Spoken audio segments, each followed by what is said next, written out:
안녕하세요. 오늘 저희는 미국 최대 건강보험사 중 하나죠. 유나이티드 헬스그룹 UNH에 대해 좀 깊이 파헤쳐 보려고 합니다. 최근 몇 달 사이에 주가가 40% 넘게 폭락하면서 시장에 큰 충격을 줬는데요. 네, 맞습니다. 청취자분께서 보내주신 여러 자료들, 미래에셋증권 리포트도 있고 유튜브 녹취록이나 TIKR 블로그 분석 같은 걸 토대로요. 이 급락의 진짜 원인이 뭔지, 또 앞으로 어떻게 될지 좀 다각도로 살펴보겠습니다. 거대 기업의 위기, 또 반전 가능성까지 한번 보시죠. 좋습니다. 그럼 어디서부터 잘못된 건지 그 위기의 시작부터 좀 짚어볼까요? 역시 2025년 4월 그 1분기 실적 발표가 결정적이었던 것 같아요. 네, 그랬죠. 예상치를 밑돈 건 물론이고 그 연간 주당 순이익, EPS 가이던스를 기존의 29.5에서 30달러 정도로 봤는데 이걸 26에서 26.5달러로 확 낮췄어요. 와, 12%나 깎은 거네요. 이건 정말 흔치 않은 수준의 하향 조정 아닌가요? 그렇죠. 거의 전례를 찾기 힘든 수준이었고요. 그 핵심 원인이 메디케어 어드밴티지 가입자들이 의료 서비스를 예상보다 훨씬 많이 이용한 거예요. 특히 외래 진료나 전문의 방문 같은 거요. 아, 비용이 막 늘었군요. 그 V28 모델 변경 영향도 언급되던데요? 네, 맞아요. 미래세 보고서에서도 그 부분을 지적하는데요. 그러니까 정부가 메디케어 어드밴티지 플랜에 돈을 주는 방식을 좀 바꾼 건데 이것도 비용 증가에 영향을 줬다는 분석이죠. 그리고 업텀 부문, 거기도 신규 가입자 관련해서 보험료 환급 문제 같은 게 생기면서 수익성이 좀 안 좋아졌고요. 근데 이게 좀 흥미로운 게 자료들을 보면요.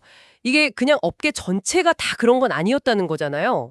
엘러벤스나 휴마나 같은 경쟁사들은 그래도 괜찮았다는 거죠. 네, 바로 그 지점 때문에 시장에서는 이거 UNH만의 문제인가? 이렇게 본 거예요.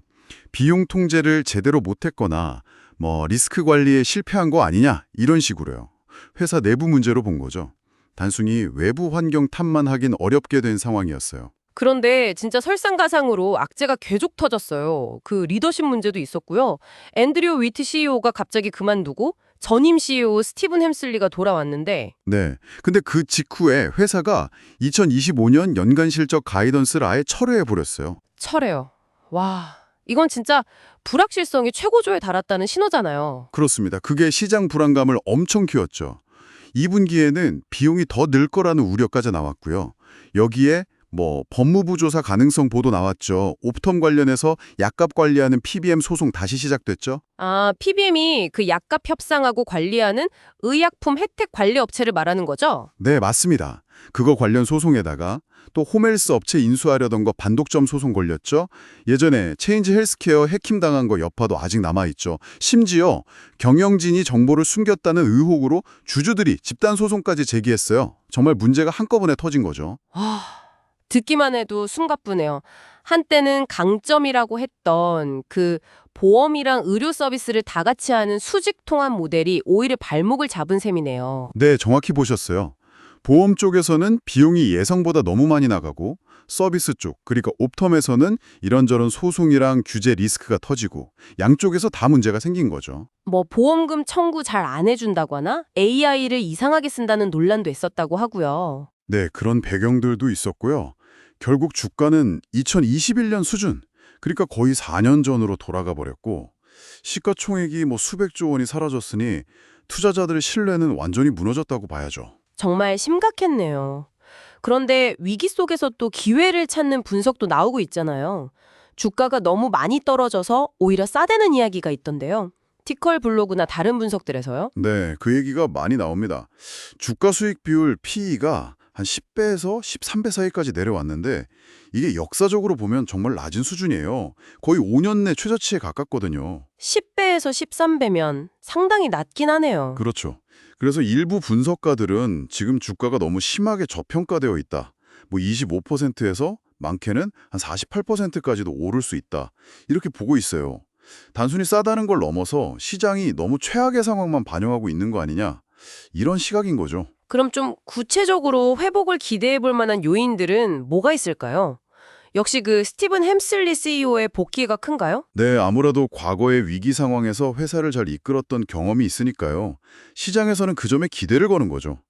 경영진도 2025년 하반기부터는 실적이 나아질 거라고 얘기하고 있고요. 그럼 이제 곧 있을 2분기 실적 발표가 정말 중요하겠네요.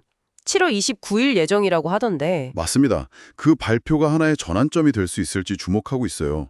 거기서 비용 통제를 어떻게 할 건지 구체적인 계획이 나온다거나 법무부 조사 관련해서 좀 명확한 입장을 밝힌다거나.